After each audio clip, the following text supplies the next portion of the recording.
Hello everyone, welcome back to my channel. My name is Amy if you're new here, and today I've been inspired by Pam's Pretty Plants on YouTube, and she did a video recently where she showed her most gothic looking plants, and I absolutely love that idea, so I'm going to share with you my most gothic looking plants that I have in my collection. Halloween is in a couple of days. I'm feeling in the mood. I've got Halloween nails with bats and stuff on them, and I love Halloween. I don't know what it is. I love all the pagan traditions. I love the history of it. I love doing Halloween stuff, and obviously with lockdowns and the pandemic, there isn't a huge amount that we can do, but I'm gonna try and make the most of it, and I'm sure I will be spending it with some of my plants. So today I wanted to share with you my most gothic Halloween looking plants. First up is this Peperomia Luna Red. So as you can see, these are kind of the older leaves and they're turning a little bit, they're fading a bit, but generally the newer leaves and the darker leaves come in this really deep purple, so they're very dark in color.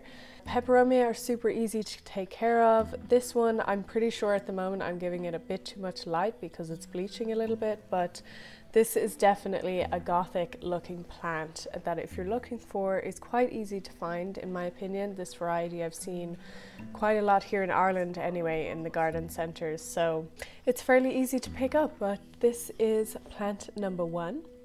Halloween plant number two, we have a very dusty ZZ Raven. Now I'm sure that anybody who's doing a gothic plant video is going to show this beautiful ZZ Zamikova Samofolia Raven variety. The leaves are jet black. They're as gothic as I think you can get. They have very hardy leaves. They have big thick tubers in their root system, so they almost never need to be watered. Super easy to take care of. But I do have to say that I've had this plant for nearly a year and a half and it has never put out new growth for me. I have it in a very bright spot on the table right behind me and it just doesn't want to grow. Just doesn't. I don't know why. I give it so much love. It seems very healthy and I'm not sure what that's about, but nonetheless I love the way it looks. It doesn't even have to grow for me to appreciate it. It's definitely one to have in the collection if you like very deep, almost black color foliage. Next up is this Philodendron black Cardinal. Oh my god, I love this plant. It's so freaking beautiful. I haven't had this quite long, only a couple of months, but as you can see, the leaves are very dark. Where's this big ass leaf? They're absolutely beautiful. I love them. The undersides are not much to rave about, but the new growth, as you can see, does come in. Let me just lift the sheath a bit. It does come in very deep purple, almost red looking. This plant is super easy to take care of. It doesn't demand much from me. It doesn't need super high humidity. I water it whenever it dries out and it just keeps on growing for me. This is its newest leaf. Still quite shiny. The next plant I actually picked up very recently in the last 2 weeks because I've been feeling the Halloween vibes, so this plant meets all of those things. And that is Begonia Black Fang. I mean, what? Even the name, this plant was built for Halloween. So look at that. Oh my god. All I can think about is the Fibonacci sequence when I look at this plant. It is so beautiful. The leaves are very dark. They've got a spiral in there. They've got spikes in there.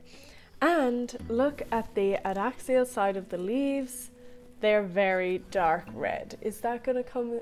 Maybe if I put it in front of my face, you'll get to see the color a bit better. I mean, look how beautiful. It's absolutely gorgeous. In love with this plant. Guys, I'm so sorry if the light keeps going in and out. Honestly, this is my first winter trying to film videos and it's really fucking hard because the clouds are just in and out.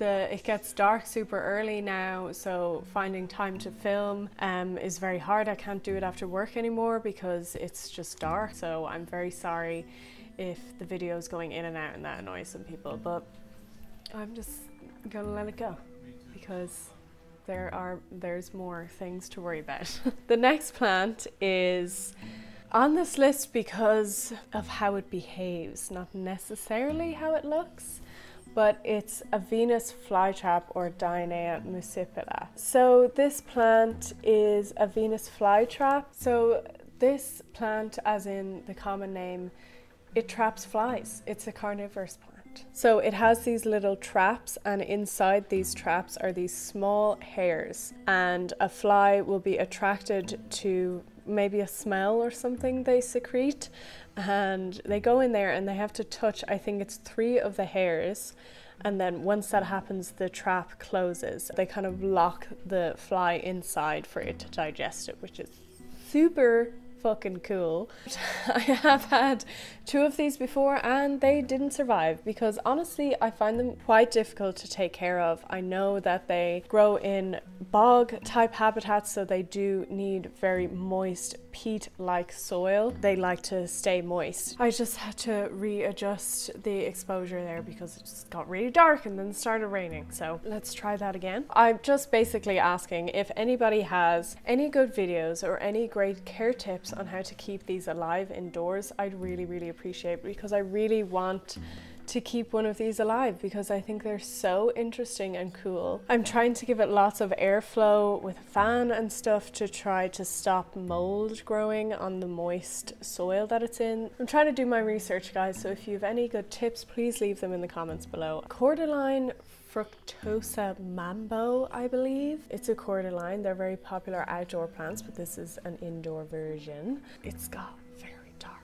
leaves, so this is definitely in the group of gothic Halloween plants. This is what she looks like. She's very beautiful. I love her a lot. Yes, very dark foliage, so can obviously handle lower levels of light, but as you might notice, she does have these pink outer edges of the leaves that I just absolutely love. However, I do know that if you give it more light, the pink increases, kind of like variegation. So the more light it's getting, the more pink it's going to put out, and that is my plan. So I'm going to move her to a bright light spot and see what happens. But for now, her dark leaves are giving all of the Halloween vibes, and I love her and she's super beautiful. So the last plant that I'm going to show, which you can see the flower of right here, is Anthurium Clarineurium. This might not be the typical plant to have on the gothic list, but I just looked at it and you know, it has very dark coloration on the leaves, and it has this beautiful kind of lightning type veination on the leaves, very pronounced and absolutely gorgeous. I've wanted this plant for so long and I waited a long time before I got one, and I've had it a couple of months and I absolutely adore it. It is so freaking easy to take care of, like extremely easy. The leaves are they're almost like cardboard. They're very thick, which means that it can handle underwatering fairly well. It's not a fussy plant at all in terms of light or watering or anything like that, in my opinion, or what I've found so far. This is the second bloom, that it's had, which is gorgeous. She does have a kind of Halloween vibe, no? I know that it's heart-shaped, which kind of isn't as Halloween as you might think, but I think the style of the leaves gives off a kind of a gothic look. So that is the last of the gothic Halloween vibe plants that I have in my collection. I love all of these so much, and it's really shown me how much I love dark foliage plants, so I'm definitely going to be on the hunt for more plants like that. Don't forget to check out Pam's Pretty Plants video as well and look at her gothic plants. Some of hers definitely are going on my wish list, so check that video out. Thank you for watching my video. I hope that you enjoyed it. If you did, please leave a comment, like, subscribe, and hit the bell icon down below because it super helps me out. And I'm thankful to everyone who sticks around and watches the videos. Happy Halloween. Be safe wherever you are in the world. Try to do some fun games, enjoy it. Do what you can, even if we're in lockdown in Ireland. We're in lockdown at the moment, so we're going to be doing some indoor games. I might be doing some face paint or something to mark the occasion and still get to enjoy it. But whatever you do, enjoy yourselves, and I will see you in the next video. Bye.